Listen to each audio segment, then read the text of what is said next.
अच्छा, एक बात और देखना, किसी किसी का चरित्र, किसी किसी का चरित्र या भाग्य वो जन्म से भाग्यवान होता है कोई कोई व्यक्ति, और किसी किसी का भाग्य उसके विवाह के बाद खुलता है।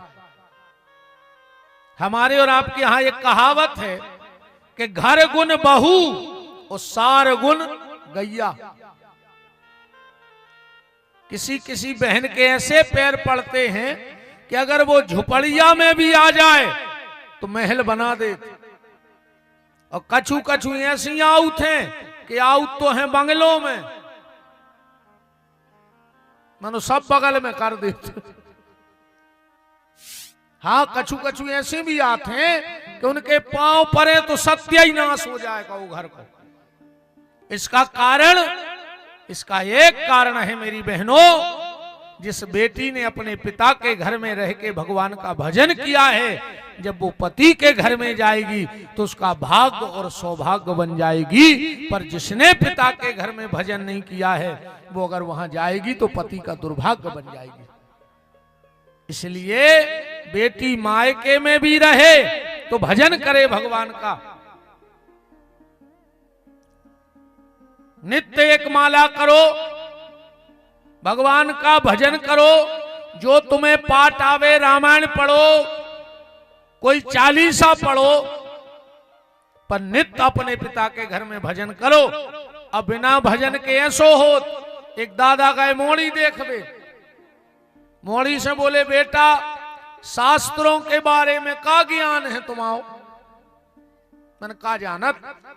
बा कहने लगी दादा रामायण घरे पढ़ लई, महाभारत तुम्हारे घरे कर दे। रामायण घर में पढ़ ली और महाभारत तुम्हारे यहां कर देंगे। तो किसी किसी का भाग्य वो जन्म से भाग्यवान होता है, और कोई कोई विवाह के बाद पत्नी के भाग्य से उसका भाग्य बनता है।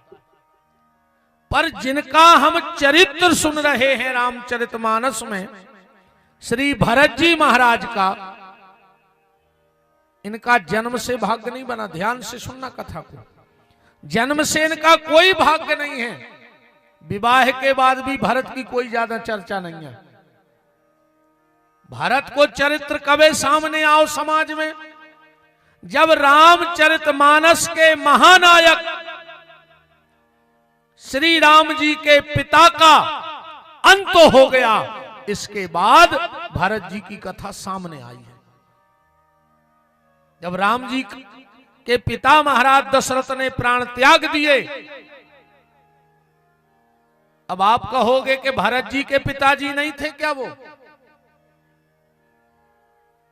भरत जी के एक शब्द पे मुझे याद आया, जब भरत जी कैकई के पास गए और कैकई ने कहा राम भरत तुम्हारे पिताजी का स्वर्गवास हो गया, अगर आप रामायण पढ़ते हो तो चौपाई पढ़ो। भरत जी ने क्या कहा है?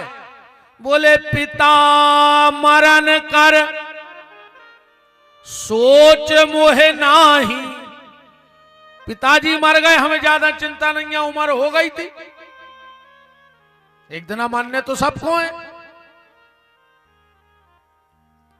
कैकई ने कहा बेटा तुम अनाथ हो गए। भरत ने कहा गलत, हम कहां से अनाथ हो गए? तो भरत का जवाब सुनना। भरत ने कहा मां पिता मरे हैं भैया राम के। पिताजी किसके मरे हैं? राम जी के। और अयोध्या में अनाथ हुए हैं राम। अनाथ कौन हो गया? राम। कैकई ने कहा तुम अनाथ नहीं हुए। भरत ने कहा मां जब तक रघुनाथ हैं उसके तीनों भाई अनाथ हो ही नहीं सकते हैं, हमारे पिता तो हमारे राम हैं। और बड़ा भाई पिता तुल्य ही होता है। और ये जो राम और भरत का चरित्र है, तो भरत का चरित्र कब सामने आया? जब रामचरितमानस के महानायक श्री राम जी के पिताजी का निधन हो गया। महाराज दशरथ ने प्राण त्याग दिए। आखिरी में पड़े हैं, कौशल्या की गोदी में सिर रखा है दशरथ जी का। राम राम कह और राम राम कह राम, बिल्कुल बेहोश पड़े हैं। जैसे जल बिन मछली तड़पती है, ऐसे महाराज दशरथ तड़प रहे हैं।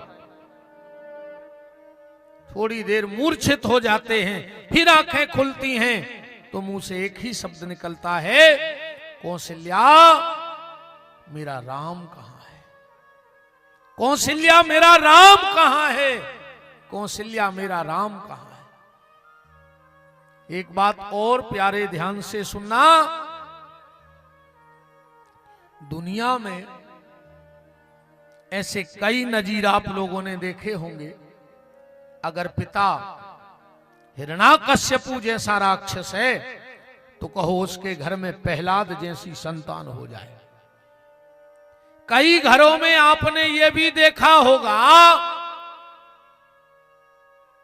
कि अगर पिता आत्मदेव जैसो ब्राह्मण है तो कहो के घर में धुंधकारी जैसी औलाद हो जाए, पूरे कुल खुंड बो देवे।